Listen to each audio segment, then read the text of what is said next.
नमस्कार। प्रादेशिक समाचार के साथ मैं मुग्धा तिवारी। पहले मुख्य समाचार। प्रधानमंत्री ने कहा है कि G20 समूह की अध्यक्षता भारत के लिए बड़ा अवसर, हमें इसका उपयोग विश्व की भलाई और विश्व कल्याण पर केंद्रित करने के लिए करना है।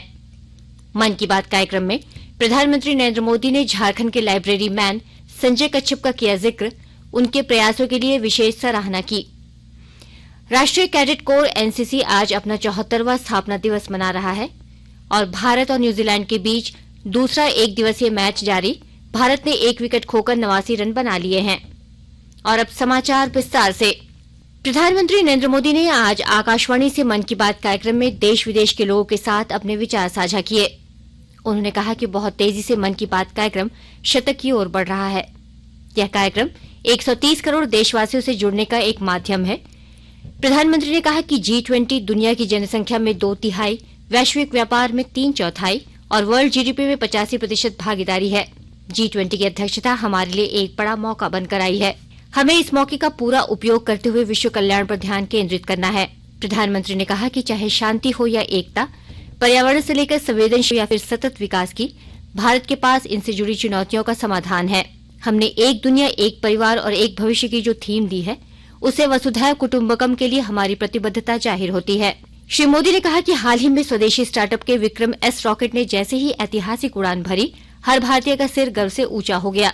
प्रधानमंत्री ने कहा कि कला, संगीत और साहित्य से हमारा लगाव ही मानवता की असली पहचान है। उन्होंने झारखंड के लाइब्रेरी मैन संजय कच्छप का भी जिक्र किया और उनके प्रयासों के लिए विशेष सराहना की। झारखंड के संजय कश्यप जी भी गरीब बच्चों के सपनों को नई उड़ानें दे रहे हैं। अपने विद्यार्थी जीवन में संजय जी को अच्छी पुस्तकों की कमी का सामना करना पड़ा था। ऐसे में उन्होंने ठान लिया कि किताबों की कमी से वे अपने क्षेत्र के बच्चों का भविष्य अंधकारमय नहीं होने देंगे। अपने इस मिशन की वजह से आज वो झारखंड के कई जिलों में बच्चों के लिए लाइब्रेरी मैन बन गए हैं। संजय जी ने जब अपनी नौकरी की शुरुआत की थी, उन्होंने पहला पुस्तकालय अपने पैतृक स्थान पर बनवाया था। नौकरी के दौरान उनका जहां भी ट्रांसफर होता था, वहां वे गरीब और आदिवासी बच्चों की पढ़ाई के लिए लाइब्रेरी खोलने के मिशन में जुट जाते हैं। ऐसा करते हुए उन्होंने झारखंड के कई जिलों में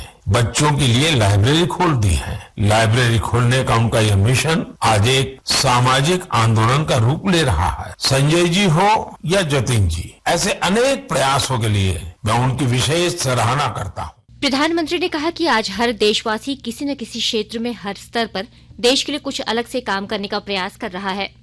श्री मोदी ने कहा कि देशवासियों को उनके प्रयासों के लिए मैं नमन करता हूँ।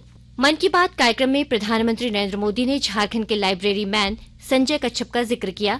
इस पर अपनी प्रतिक्रिया में संजय कच्छप ने प्रधानमंत्री के प्रति आभार व्यक्त किया है। मैं माननीय प्रधानमंत्री जी का आभार प्रकट करता हूँ कि उन्होंने मेरे कार्यों का जिक्र अपनी मन की बात में किए हैं। इससे मैं काफ़ी गौरवान्वित महसूस कर रहा हूँ। इससे मेरी सामाजिक नैतिक जिम्मेदारी भी काफ़ी बढ़ गई है। मैं आने वाले समय में अपने सामाजिक दायित्वों का निर्वहन बेहतरीन तरीके से करूँगा। ये मेरे लिए एक प्रेरणा स्रोत के समान है। सरकार ने बजट 2023-24 के लिए लोगों के सुझाव और विचार आमंत्रित किए हैं। जन भागीदारी की भावना के अनुरूप बजट प्रक्रिया को समावेशी और सहभागितापूर्ण बनाने के लिए वित्त मंत्रालय हर वर्ष देश के नागरिकों से बजट पर सुझाव मांगता है। मंत्रालय ने लोगों से अनुरोध किया है कि अपने विचार और सुझाव दें, जिससे भारत को समावेशी विकास के साथ मजबूत अर्थव्यवस्था में बदला जा सके। सुझाव भेजने की अंतिम तारीख 10 दिसंबर है। कृषि मंत्री नरेंद्र सिंह तोमर ने कहा है कि देश में रबी फसलों के बुआई क्षेत्र में पिछले वर्ष के मुकाबले 24 लाख हेक्टेयर की बढ़ोतरी हुई है। उन्होंने कहा कि गेहूं की बुआई में ही पिछले वर्ष के मुकाबले 14 लाख हेक्टेयर की बढ़ोतरी हुई और यह पिछले 4 वर्ष में सबसे अधिक है।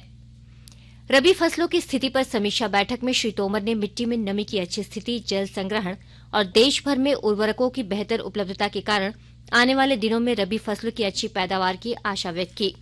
मिस्र के राष्ट्रपति अब्देल फतह अल सीसी अगले वर्ष 26 जनवरी को गणतंत्र दिवस समारोह में मुख्य अतिथि होंगे। पहली बार मिस्र के राष्ट्रपति भारत के गणतंत्र दिवस समारोह के मुख्य अतिथि होंगे। विदेश मंत्रालय ने कहा है कि भारत और मिस्र के बीच मैत्रीपूर्ण संबंध हैं। दोनों देश इस साल राजनयिक संबंधों की स्थापना की 75वीं वर्षगांठ मना रहे हैं। 2022-23 में भारत की G20 की अध्यक्षता के दौरान मिस्र को अतिथि देश के रूप में आमंत्रित किया गया है। आकाशवाणी के ताजा तरीन समाचारों के लिए आप हमारी वेबसाइट newsonair.com पर लॉग ऑन कर सकते हैं। ताजा समाचार ट्विटर हैंडल @AIRNewsAlerts और Facebook page all India radio news पर भी उपलब्ध है। आप प्रादेशिक समाचार एकांश के ट्विटर हैंडल @AIRNews_रांची और फेसबुक, इंस्टाग्राम पेज तथा YouTube channel AIR news Ranchi पर भी हमारे बुलेटिन सुन सकते हैं। प्रादेशिक समाचार आप आकाशवाणी रांची से सुन रहे हैं। राष्ट्रीय कैडेट कोर एनसीसी आज अपना 74वां स्थापना दिवस मना रहा है। दुनिया का यह सबसे बड़ा गणवेशधारी युवा संगठन 1948 में स्थापित हुआ था। एनसीसी दिवस पर कैडेट आज समूचे देश में मार्च पास्ट, सांस्कृतिक गतिविधियों और सामाजिक विकास के कार्यक्रमों में भाग ले रहे हैं। एनसीसी युवाओं को उनके विकास के लिए विभिन्न प्रकार के अवसर प्रदान करता है। इस संगठन के अनेक कैडेट्स ने खेल और साहसिक गतिविधियों के क्षेत्र में उल्लेखनीय उपलब्धि हासिल की है। एनसीसी ने अंतर्राष्ट्रीय संबंधों के क्षेत्र में भी पिछले 4 दशक में कैडेट्स को मंच प्रदान किया है। प्रधानमंत्री राहत कोष से गोड्डा के मेहरमा प्रखंड के सुदूर सुखाड़ी पंचायत के शोभापुर गांव के एक व्यक्ति राजेश कुमार को 1,93,000 रुपए का अनुदान मिला है। यह व्यक्ति कोक्लियर इम्प्लांट की सर्जरी एवं इलाज के लिए एम्स में भर्ती है। गोड्डा सांसद निशिकांत दुबे ने प्रधानमंत्री राहत कोष से इस बीमारी के इलाज के लिए आवेदन किया था। राज्य में सूखे से प्रभावित 22 जिलों के 226 प्रखंड के किसानों को राहत देने की प्रक्रिया शुरू कर दी गई है। 30 नवंबर तक किसान पोर्टल के माध्यम से आवेदन कर सकते हैं। कल कृषि मंत्री बादल पत्रलेख ने सभी जिलों के उपायुक्तों के साथ वीडियो कॉन्फ्रेंसिंग के माध्यम से बैठक कर इस अभियान को गति देने का निर्देश दिया। मंत्री बादल पत्रलेख ने बताया कि राज्य भर में 30 लाख से अधिक किसानों को राहत देने का लक्ष्य रखा गया है। किसानों को 3,500 रुपए प्रति राशन कार्ड राहत के रूप में राज्य सरकार देगी।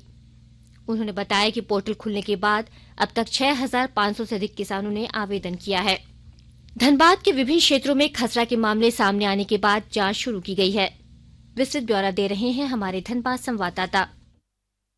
पिछले दिनों धनबाद पहुंची केंद्रीय team centre for disease control and prevention ने निरीक्षण के बाद बताया कि गोविंदपुर के आधा दर्जन गांवों और लोयाबाद के 2 इलाकों में मात्र 10% ही टीकाकरण हुआ है। यही वजह है कि इन इलाकों में बच्चों में खसरा के मामले तेजी से बढ़ रहे हैं। इन इलाकों में टीकाकरण में भारी उदासीनता बरती गई है। इसकी जानकारी टीम ने उपायुक्त संदीप सिंह को भी दी है। वहीं एक रिपोर्ट राज्य सरकार और केंद्र सरकार को भेजी जा रही है। गौरतलब है कि गोविंदपुर के विभिन्न गांवों में अब तक 60 से ज्यादा बच्चे खसरा की चपेट में आ चुके हैं। वहीं लोयाबाद में 20 से ज्यादा बच्चे खसरा प्रभावित मिले। दीपक, आकाशवाणी समाचार, धनबाद।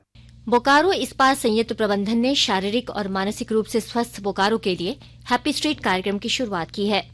इस्पात नगर के मुख्य मार्ग पर आज सुबह 2.5 से 3 घंटे तक नगरवासियों ने योग, व्यायाम, खेलकूद, गीत संगीत और नृत्य के माध्यम से अपनी प्रतिभा का प्रदर्शन किया। इस कार्यक्रम में बच्चों से लेकर वृद्ध तक ने शारीरिक सक्रियता दिखाई। बोकारो इस्पात संयंत्र के प्रभारी निदेशक अमरेंद्र प्रकाश, विधायक बिरंची नारायण तथा पुलिस अधीक्षक चंदन कुमार झा सपरिवार हैप्पी स्ट्रीट पहुंचे और लोगों का उत्साहवर्धन किया। जामताड़ा जिला नियोजनालय परिसर में कल 1 दिवसीय भर्ती कैंप का आयोजन किया गया। जिला नियोजन पदाधिकारी विनोद कुमार ने बताया कि भर्ती कैंप में जिले के कुल 130 बेरोजगार युवक युवतियों ने आवेदन किया। उन्होंने बताया कि साक्षात्कार के बाद चयनित 65 अभ्यर्थियों को कंपनियों में विभिन्न पदों पर नियोजित किया गया। क्रिकेट में भारत और न्यूजीलैंड के बीच 3 एक दिवसीय मैचों की श्रृंखला का दूसरा मैच आज हैमिल्टन में खेला जा रहा है। हालांकि बारिश की वजह से मैच बाधित हुआ। समाचार लिखे जाने तक भारत ने 1 विकेट खोकर 12 ओवर 4 बॉल में 89 रन बना लिए हैं। मेजबान न्यूजीलैंड ने ऑकलैंड में पहले मैच में भारत पर 7 विकेट से जीत दर्ज कर श्रृंखला में 1-0 की बढ़त बना ली है। तीसरा मैच बुधवार को क्राइस्ट चर्च के ओवल में खेला जाएगा। अंत में मुख्य समाचार एक बार फिर। प्रधानमंत्री ने कहा है कि G20 समूह की अध्यक्षता भारत के लिए बड़ा अवसर, हमें इसका उपयोग विश्व की भलाई और विश्व कल्याण पर केंद्रित करने के लिए करना है। मन की बात कार्यक्रम में प्रधानमंत्री नरेंद्र मोदी ने झारखंड के लाइब्रेरी मैन संजय कच्छप का किया जिक्र, उनके प्रयासों के लिए विशेष सराहना की। राष्ट्रीय कैडेट कोर एनसीसी आज अपना 74वां स्थापना दिवस मना रहा है और भारत और न्यूजीलैंड के बीच दूसरा 1 दिवसीय मैच जारी। भारत ने 1 विकेट खोकर 89 रन बना लिए हैं। इसके साथ ही आकाशवाणी रांची से प्रादेशिक समाचार का ये बुलेटिन समाप्त हुआ। नमस्कार।